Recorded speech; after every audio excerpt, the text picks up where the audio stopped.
Roger and I were talking last night, and I made the point that one of the places that I think people get lost the most in a cranial session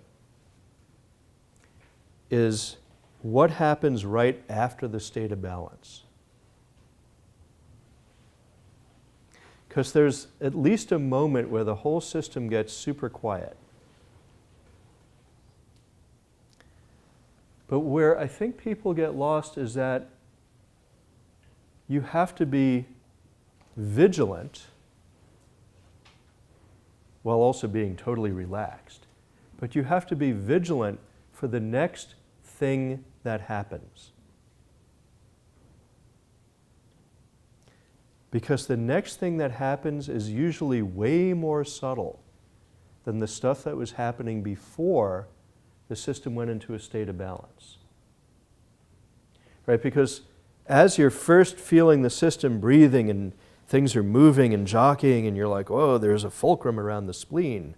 Holy cow. There's a lot of activity. And there's emotional energy and there's sparks flying off their navel, the whole bit. And then everything gets really quiet. And the next thing that happens is usually really subtle.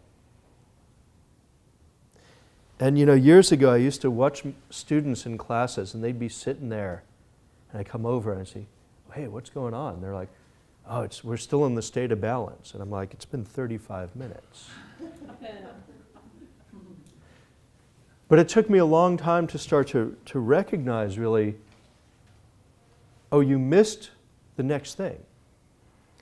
And if you miss the next thing, you're going to be missing it for a long time. And you're going to be sitting there thinking nothing's happening. Has anybody ever fallen into this rabbit hole as a practitioner? You can raise your hand and admit it, right? Because the next thing is really subtle.